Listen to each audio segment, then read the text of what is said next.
Welcome to All Right in Sin City, a podcast about writers and writing in the Windsor-Detroit region. Your podcasters today are Irene Moore Davis, author, educator, and local historian. Kim Conklin, Windsor-based writer and filmmaker. And me, Sarah Jarvis, former bookseller, publishing rep, and literary festival chair.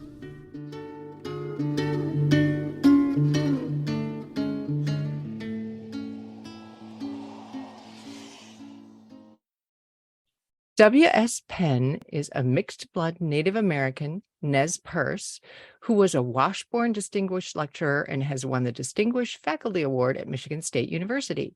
He is the author of 2 novels, The Absence of Angels and Killing Time with Strangers, a collection of short stories titled This is the World, and 2 collections of essays, All My Sins Are Relatives and Feathering Custer. He has won many literary awards, including the North American Indian Prose Award and a Critic's Choice Award. Raising Bean, Essays on Laughing and Loving is his most recent book. Welcome to the podcast, Bill. Thank you very much. I'm happy to be here. Great. We're happy to have you. Yes. So Raising Bean is a collection of essays that sometimes feels like personal letters to your granddaughter, Clara, or Bean, as you call her. Each topic is inspired by some interaction with the 5.5-year-old Clara, but the essays are meant for a much older version of her. What was your inspiration for writing this book? Wanting to leave something for Clara, and of course, I now have her brother, but wanting to leave something for Clara that involved some kind of oral telling and exemplified what her uncle is now. He's a philosopher at Milwaukee. He calls process realism, but in the processes of being alive, of being, and trying to have a sense of humor about it all. So it was her. It was all for her. That she was my inspiration. She still is a lot of it. How old do you think she should be when she reads it? That's a question that her mother and my son-in-law will have to deal with. Okay. I think she could read some of it probably soon, but I think there are other things maybe they might want to wait on. And I don't mean to be vague, but I don't want it to be telling her how to be. I want it to be something that she can go back to for a kind of guidance, much the same way as I go back to my own grandfather. He's not alive anymore, but I still go back to him in my thinking to find out what it is he thinks I ought to do in a particular situation. And I'd like her to have that. My guess is 15 probably would be a more likely age. If it gets to be 20, that's fine by me too. And heaven knows she may decide she doesn't want to read it at all. Well, I can see that she might want to revisit it because it's one of those pieces that's very accessible, but there's a lot to think about when you read it. I hope there is, and I hope some things will make her laugh. I mean, that's something she's got. It's taken her 8 years to get used to the fact that Grandpa, always jokes. I mean, I don't tease because she doesn't take teasing very well, but I'm always joking. She now looks and says, she frowns, she says, "You're joking, aren't you, Bumpa?" But I want her to be able to laugh. Our world has so little laughter in it nowadays that the more she gets, the better she'll be, I think. One of the things you talk about in this book is the differences between native and non-native storytelling. For native storytellers, plot is not important, process is. Why is that? And what are some of the other differences between the 2 types of storytelling? Well, my son actually has a book coming out, his first book, titled What's Really Going On. And he and I have argued now for years while he was writing this book about who decided process was more important than anything else first. And we all know it was me because I'm older. He was, but he won't quite admit that. He's very articulate about it. He's a lot more articulate than I am, being a philosopher of physics, of science. But process is all there is. You are not a thing, even though you can read a description of me. That's not me. You and I both are how we are. And if somebody says, I'm a good person, they go around doing bad things, and we have a lot of political examples of that, they're not good people. I'm sorry. So their processes are messed up, and they are, as my son would say, they are engaged in flawed metaphysics. But as I would say, is that they're just not being decent people.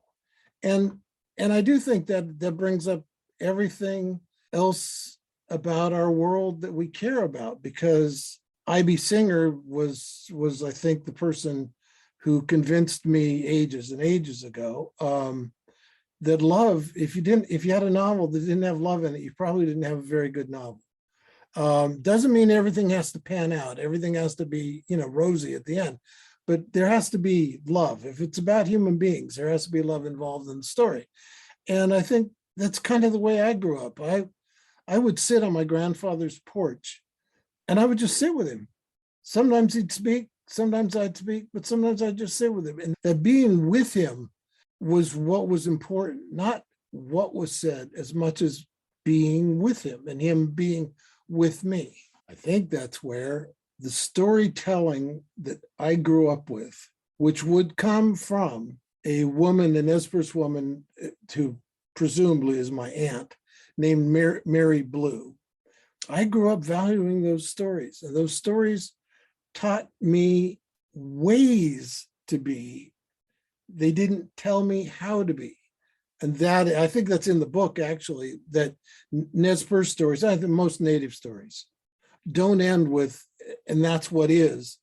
And that's how it was. They're just descriptions of processes, but the processes are ongoing. And I never could explain, when I taught English at MSU and elsewhere, I could never explain. People always want to know, what is a book about? And my only answer was about 300 pages. A book is not about something. When you read the Odyssey, you're not getting to something. You're getting a story that is teaching you an awful lot. When you read Ernest Gaines, I think Ernest Gaines is one of our finest writers, by the way, because these are all processes which allow us, I think, to expand our humanity, to expand. It's not just tolerance, but it is tolerance. But that's what education's supposed to do. And that's why there's some people who want to kill off education. Yeah, I mean, you do talk about words in your book, and the first major section is the power of words, their uses and meaning. Yeah. And it's also a theme that runs through all of your book. So what do you think makes words so powerful? I don't know what makes words so powerful, but what we ought to want is for words to matter, to be powerful. And I think you can not judge negatively. I'm not saying you hate them or anything like that. You can judge people on the way they use language. And you can appreciate them or evaluate them, or whatever word you want to use, by the ways in which they engage with language. Because language is all we have. I mean, people are always going around saying math is a language. And no, math isn't a language. Math is a descriptor, and it's very useful. And we do use it, but it doesn't tell us what the world is. It just is another way of engaging with the world. Language, I think, and reading and writing for people puts us in a relationship that is unlike any other relationship. A writer needs a reader, and a reader needs a writer. And the writer should be honored that the reader needs him or her. But I don't like writers who don't caress their words, don't love their language. And I really do. There are some books that are staggeringly good because of the way in which the writer puts words on a page. And we live in a world which is trying to, I think, take that away. We're trying to turn everything into data, internet information, but not engagement. I mean, I can read a book. Even the book itself isn't something I think is a great book, but there'll be a sentence here or a sentence there, and you think, wow, that's where he or she got it.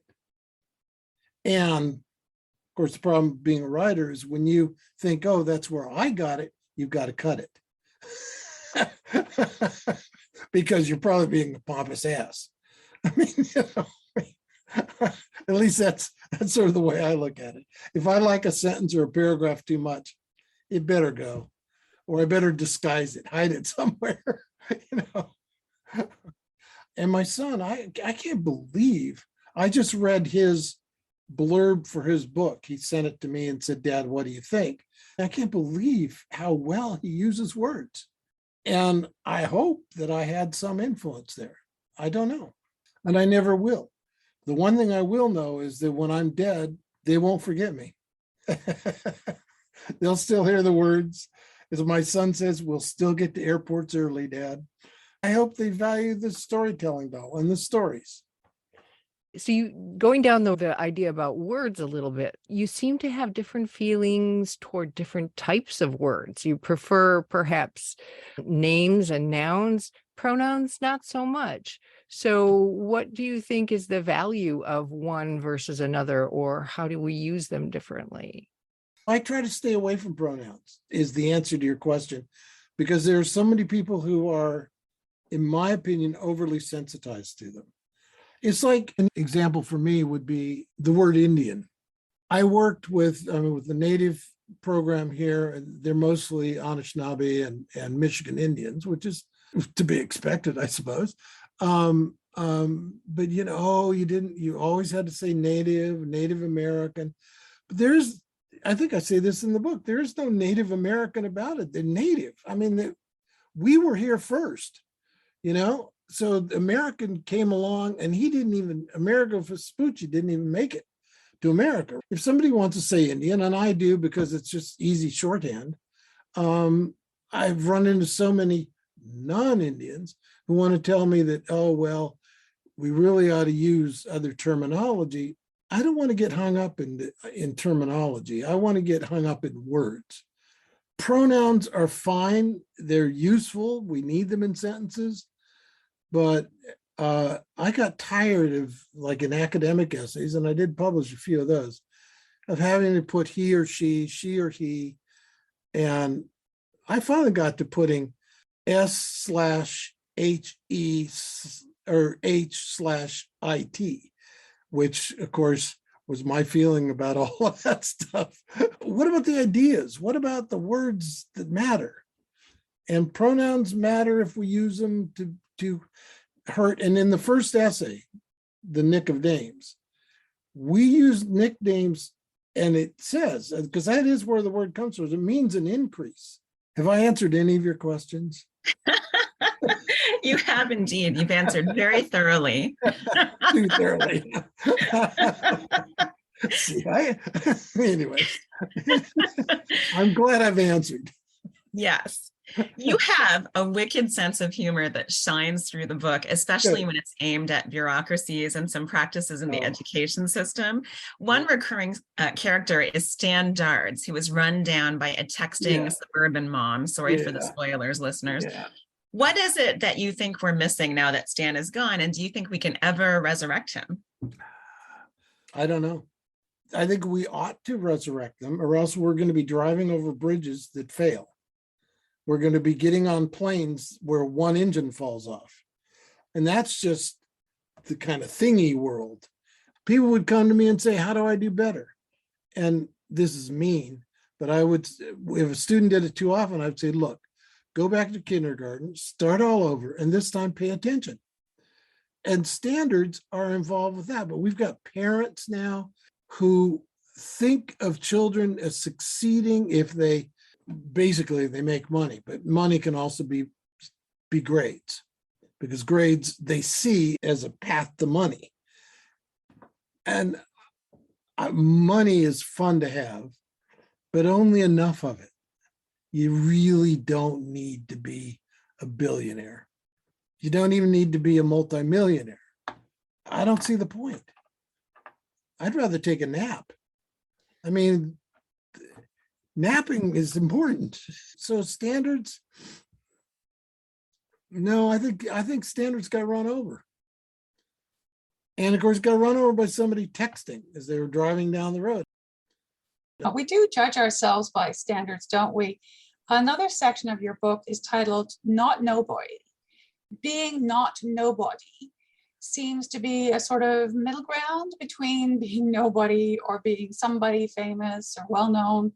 Why do you think, and these words are capitalized, not nobody is the preferred path? Well, that's of course, you picked the one essay I chose to take excerpts from to read, because everybody is somebody if they act, and not nobody really is right out of Homer. You don't want to be the target of the Cyclops. You don't want to be the person who blinded Poseidon's son. I want to be, and William Kennedy talked a lot, and I do mention him in the essay. He talked a lot about being not nobody, because for years he wrote these novels that had bums in Albany. That's the way he used to describe it. He was a wonderful man, by the way. And nobody wanted to publish him. When he did get published, he realized he had a choice. He could be somebody or he could be not nobody. And not nobody is what I think I would hope to be. Because it's a person who does what he or she wants.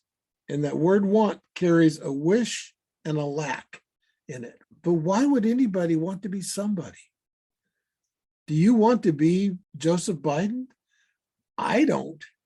You'd have to get up at 5 a.m. every morning and deal with people like Putin. I'd rather get up at 5 in the morning and deal with people like you, or see my grandchildren, or just listen to the birds. I have a lot of bird feeders outside. So not nobody, I think, is a good thing. I think a plumber who takes his or her plumbing seriously is not nobody. I think somebody who designs those aircraft I mentioned before is not nobody. All I want is enough money for me, and when I'm not around, for my wife to be able to buy food, and in her case, buy some bowls. She loves bowls, and buy presents for her grandchildren. That's her real failing in life, is buying presents for her grandchildren. Well, there are many worse failings, right? So you mentioned you're still writing a lot. So what are you working on now? You mentioned a novel and some other projects. Yeah, I have. Clara and I went to the bookstore, and she bought a book that is about some kids, and they're kind of orphaned, and they go about building a life for themselves and in a relationship with this town somewhere out west. And she really liked it. And I thought, well, there's nothing complicated about that book. It doesn't even have consistencies or the kinds of things you need to try to get into novels.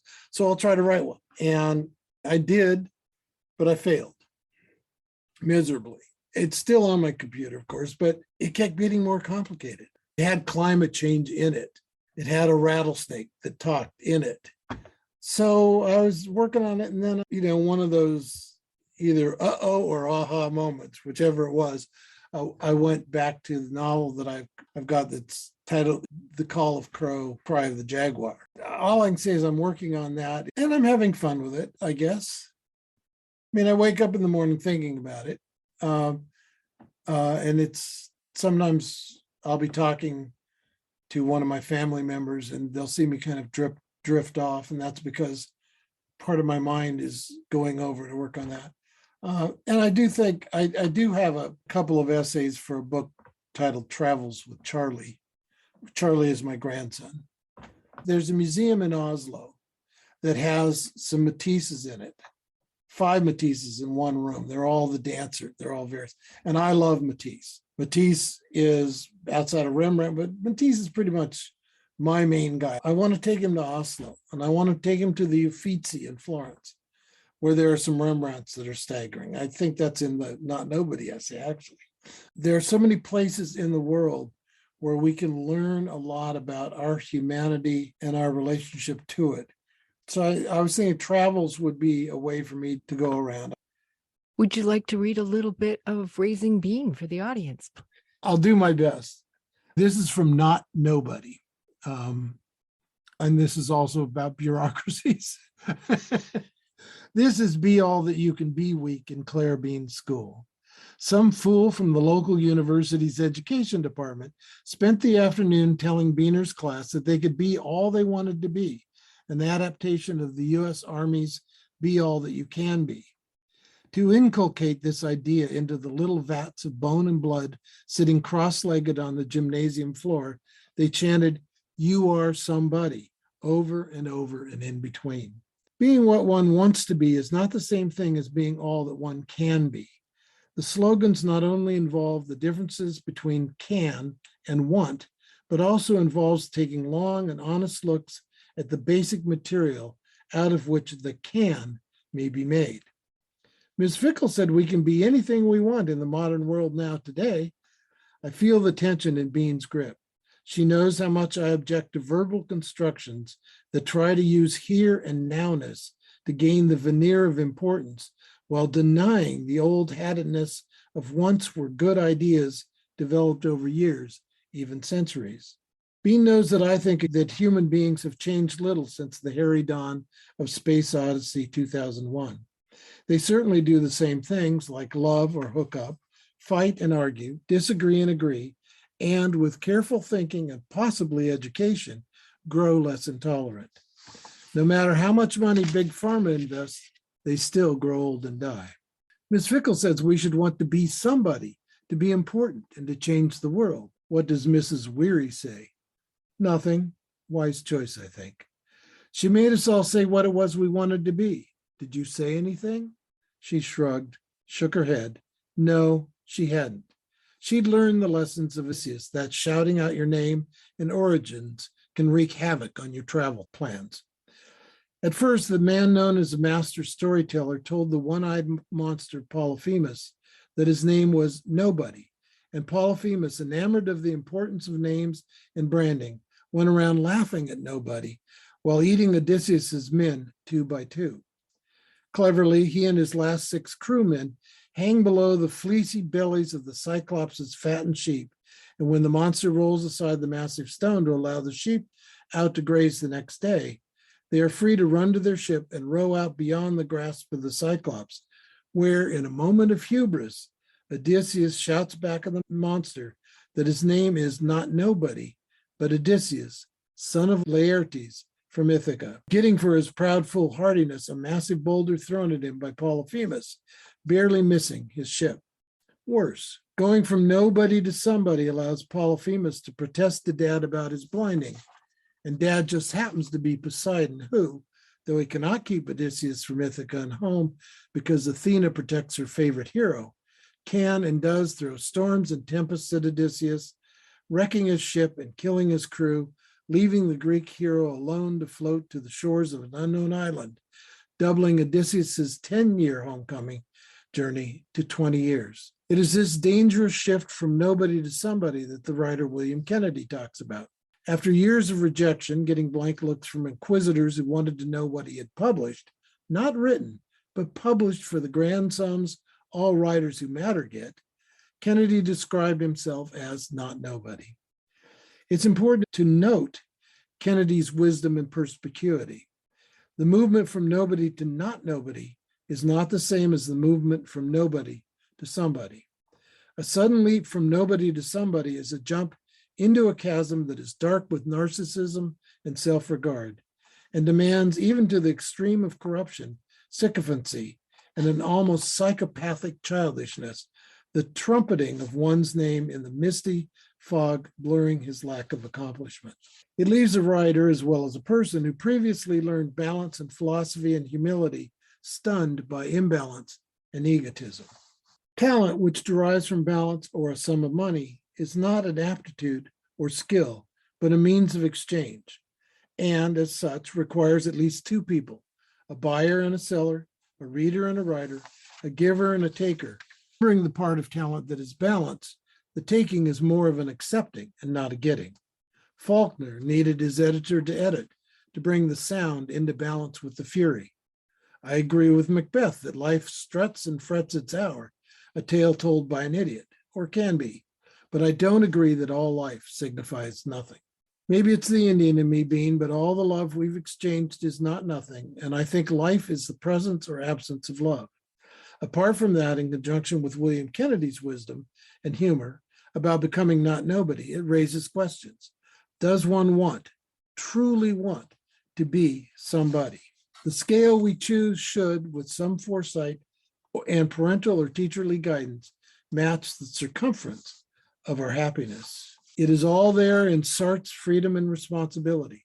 It is all there in Ernest Gaines's novels, or William Melvin Kelly's, or Evan Cannell Jr.'s, none of whom shout out their names or origins to the one-eyed monster of commerce that would devour them with the pressure to write another book just like the last one, or consume their time and energy with the attempt to publicly brand their name. None of them is a celebrity, a somebody, whose name is, for good or for ill, recognized by hundreds or thousands or millions of people. Each of them is not nobody, though. Each of them contributes to the project that is humanity. Being spoken well of is what you ought to seek to earn humbly by being.